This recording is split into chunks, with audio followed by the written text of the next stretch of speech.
Test, test, test. Break me off a piece of that Kit Kat bar. I think we're good. I love taboo stuff. I love it so much. I love taboo stuff. I'm not talking like my stepsister is stuck in the dryer or my stepdad is stuck in my Broncos exhaust pipe. I'm talking about like I want to see a roadkill cook-off. Like a man juggling chainsaws, maybe with one leg or with one arm because he lost an arm juggling chainsaws. That seems like it would be a common occurrence if you're into those type of arts. Would love to see like twins attached at the dome. Would love to see your mom. Got him! Put some pants on that dog! I wasn't even gonna make this episode. I was sleeping in my bed. I woke up at 6 a.m. today because I joined a golf tournament a few weeks ago. And I don't know why I did that. But I woke up at 6 a.m. to go play some golf at 7. Went as you would expect. I'm not here to talk about that. I'm here to talk about, taboo things and the shit that I want to go see this summer. Thank you all for joining. Thank you all for being here. Again, best part of my night coming on here, even though I was in a slumber having some weird dreams, man. Weird dreams. So I don't know where this podcast is going to go, but I normally don't. So, but I will take you back to the golf course just for a split second because what I saw was quite weird. Right as I was entering the golf course, I saw a dude come outside to smoke a cigarette, but he had a mask on. And as I was walking in, I saw him take one mask off, and he had another mask. And then he had 3 masks on, so he unveiled, and it reminded me that I was watching like Scooby-Doo, like finally getting the bad guy and unmasking him, and be like, ha! But there was another mask on under that. Why are you wearing 3 masks? And smoking a cigarette? Like, dude, this is just so ass backwards. Listen, buddy, that cigarette's gonna kill you a lot faster than COVID, probably. That Virginia Slim that you're sucking down at 7 a.m. in the morning is probably gonna kill you quicker. You should probably quit that. 3 masks. And that's where we'll leave that because there wasn't anything else that happened at the golf course. But I'm happy to be here. Thanks everyone for tuning in. I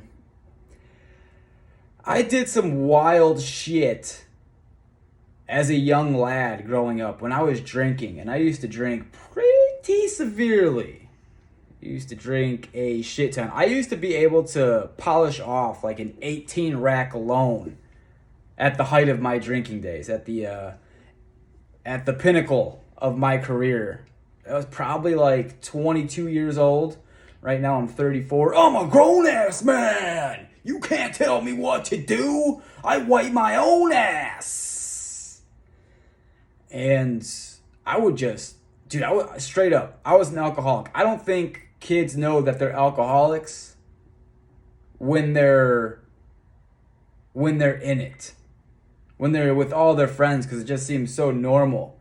But dude, I would do some dumb shit, man. I remember there's like a couple of moments in particular that really stand out. I had my friend's brother like use this air duster can. I can't remember if I had him do it or he did it on his own. Either way, he used this air duster can, and if you sprayed it on your arm long enough, like you would freeze the hair on your arm. So he did this to my arm for about like, no exaggeration, maybe like 3 minutes, for quite some time, dude. And everything was just frozen on my forearm. And after about 5 minutes of waiting, like it didn't go away. It was still frozen, and it was like a birthmark red. If you ever seen those birthmarks, they're just solid red. Looks like a sheet of skin is missing. That's what my arm was doing, man. And we're like, oh, fuck. We done messed up, man. Because then an hour goes by, and now it's still red. And now a day goes by, and it's still red all over my forearm. I'm like, oh, Jesus, dude. We done fucked up. Eventually, it went away. It went away after a couple of weeks, actually. But it looked like I had dipped my arm in some toxic waste, and then had some like kids write on my arm with a crayon or a red marker. It looked horrible. It didn't feel good either. It felt like a burn. That one sticks out in my head. Another one that sticks out in my head is these illegal beers that I had probably when I was like 16, 17, and I went to my brother's friend, and we were drinking beers out of cans, and I tried to smash one on my head, except one of my brother's friends switched it with a full can. So it wasn't open, it was just a full can of beer. And I was so hammered that I couldn't tell the difference. And I tried to smash it on my head a couple of times. Obviously it didn't break. Broke my brain. That much is clear. But I got so nauseous, dude. I got so nauseous. And then he gave me a cube he told me it was a sugar cube. And it was actually a cube of like artificial salty meat. It was just disgusting. I can still like have a flashback and taste that. Oh God. I ate it for about like a couple seconds, spit that shit right out, got so nauseous, and then on top of the concussion where I'm bleeding in my brain.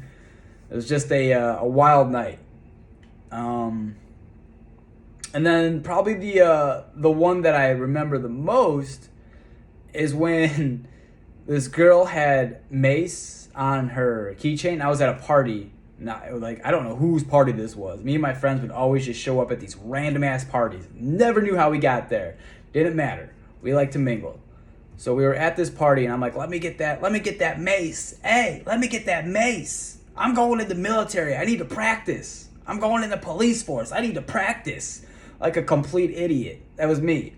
And she gave me the mace, and I went outside, and there was a little gathering. So there's probably like 40 people at this party. Maybe like 8 to 10 came outside to witness this atrocity. And I took the mace and I sprayed myself in the eyes, right in the yard at nighttime. I'm like, yeah, bitch. And now thinking back on it, I probably did it because of the girl that I was dating, who was just so hideously ugly. And I was probably trying to burn out my retinas to do me a favor.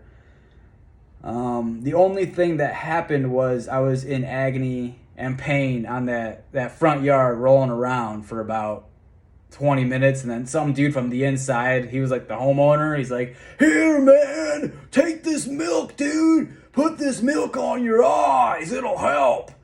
I'm like, okay, put milk on my eyes. So I'm like dumping this gallon of milk on my eyeballs, on my retinas, because I just singed them out at point blank with mace, pouring milk on my face at like midnight outside at a party. And these were like older kids. So they're like, yeah, dance, monkey, dance, monkey, dance. People would call me the walking comic strip. Not sure if that's a good thing or a bad thing. Probably a bad thing. But I took that to heart. I cherished that. The walking comic strip. Those are some of the reasons why I stopped drinking, and the hangovers. The hangovers got so surreal, man. Just so much crippling anxiety the next morning, just feeling like I have jaundice and that my heart's just gonna stop and I'm going to die point blank just because I drank so much, man. Like, if you could polish off an 18 pack, I didn't weigh a lot either. I weighed probably like 150. That is like a crazy amount of beer to be drinking. So anyways, I stopped drinking at like 26 years old and started to get my life back on track. I was just so sick of living, how I was living. If that makes sense. And everything was a dead end that I was doing, pretty much. Like, you just wake up, like you would wait for Friday to come around And then you'd get hammered from Friday, Saturday, sure, why not Sunday? And then you had like these shit ass jobs that I would go hungover to, man. Like I would have this job where I would deliver auto parts to stores. And I was just so sick. The job would start at 7 a.m. And imagine, like, you just got done partying at like 1 a.m., 2 a.m. You were out at the bars. And then you have to go to a driving job. What are you doing, man? What are you doing? Smashing that full beer can on your head made you retarded. Also, no, it was the poo plant that I grew up around and falling down the stairs. So there's just like a lot of events that led up to this. And all that alcohol just drowning my neurons in alcohol is probably not good. Just murdering everything. So I don't know, man.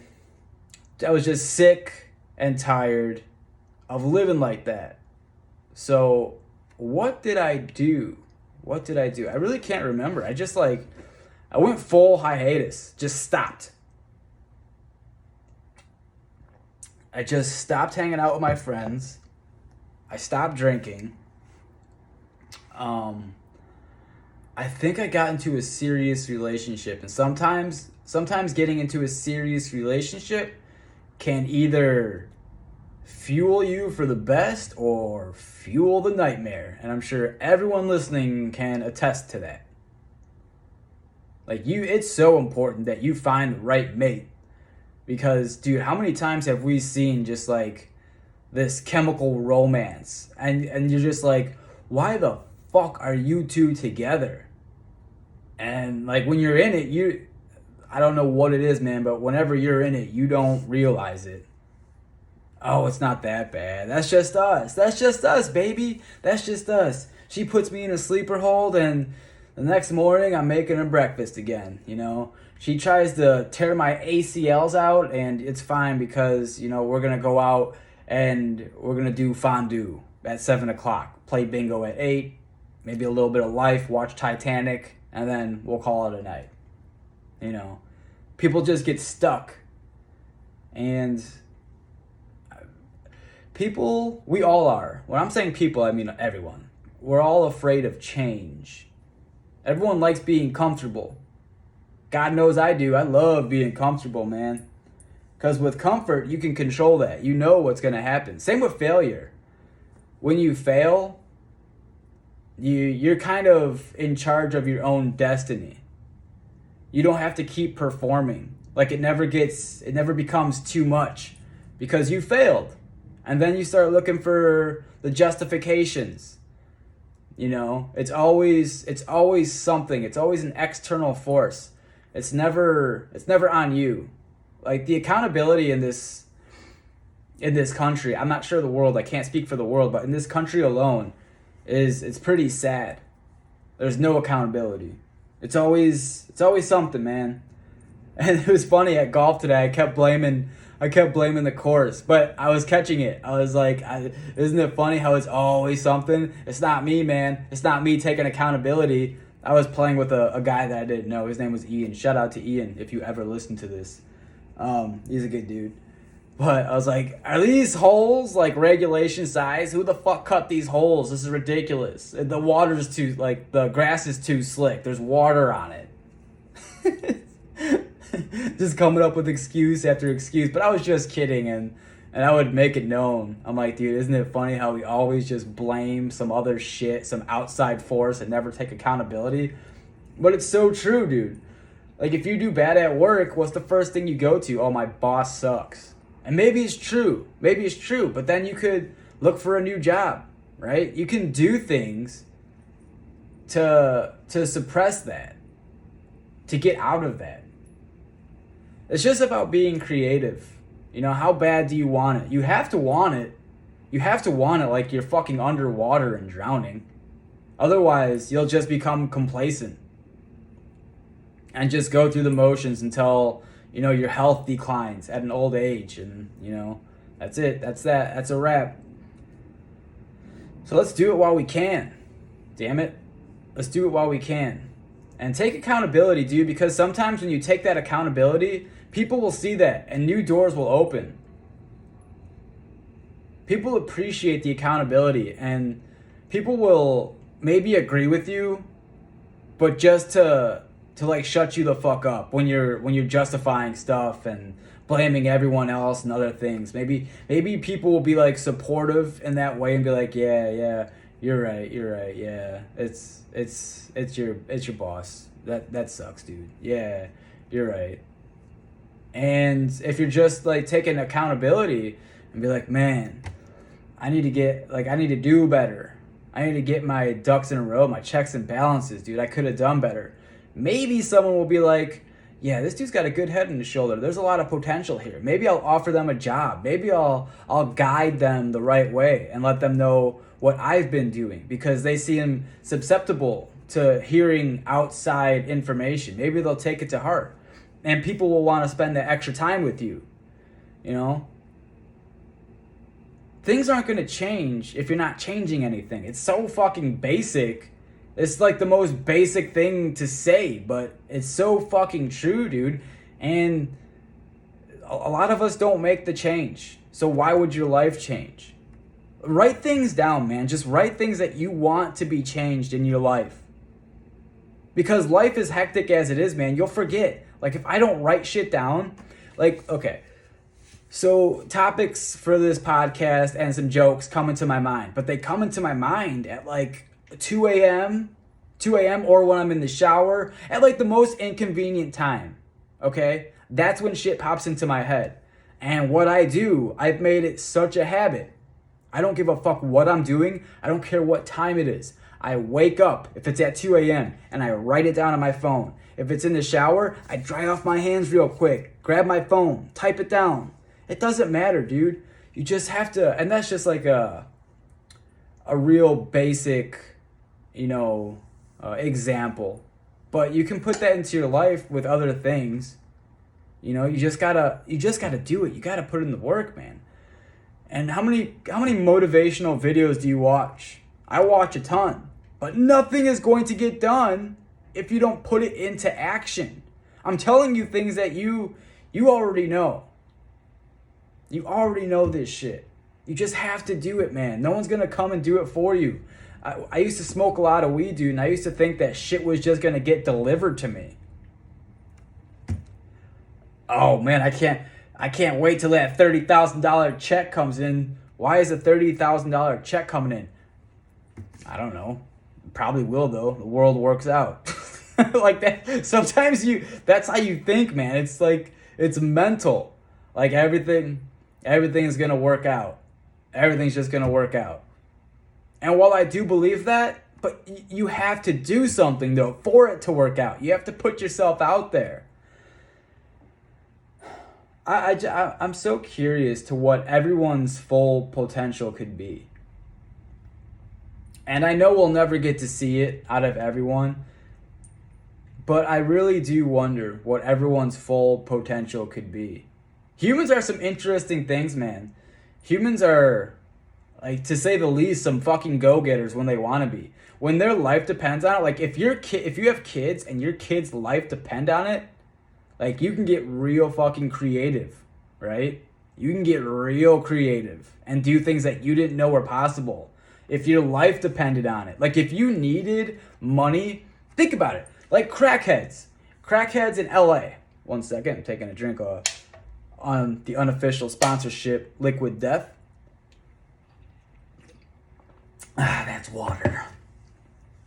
Okay, think about it. Crackheads in LA or wherever. Doesn't just have to be LA. But when they need money, man, to get that fix, to get that crack, dude, they figure out ways to get money every single fucking day. They figure it out because they're so motivated, because they're living like they are drowning. So if they were able to put those aspirations toward a better place, like a better thing than smoking crack, dude, they would be unstoppable. Because they are so creative and how they get money. Because they have to get money to stay alive. They have to. They have to get that next hit. That's kind of how I was for when I was taking opioids. I was like, dude, I would get creative when I went to the doctor and make up these stories, and they would prescribe me, but I would get so creative. So it exists in all of us, I'm sure. You just have to figure out, you have to channel it. Figure out what motivates you, channel it, write shit down. Try not to drink as much alcohol as I did, and I think you'll be all right. Look at that. 20 minutes comes and goes. Went by so fast. That's what she said. God damn. I love you guys. I appreciate you all for listening to me. The ones that stick around, you have a wonderful sense of humor. Thank you for doing that. It's all about finding, I'm going to leave you with this. It's all about finding your audience. That's what this all comes down to, man. Finding your audience, finding your friends, finding like your clique. Because I had some people reach out that were like, man, this is my type of comedy. Like, the stuff you say is just so funny. And I have other people saying, what the fuck are you even saying, dude? This is a hard watch. This is cringe as fuck. So there's both sides of the spectrum. Always. It'll always be like that. Just because one person doesn't like it, obviously doesn't mean another person will like this. Because they will. You know, it's just not for some people, and it's for some people. So find your group, find your crew, make sure you have good people in your life, and you'll succeed. All right? I love you all. Thanks for listening. As always, peace out, everyone. Bye-bye.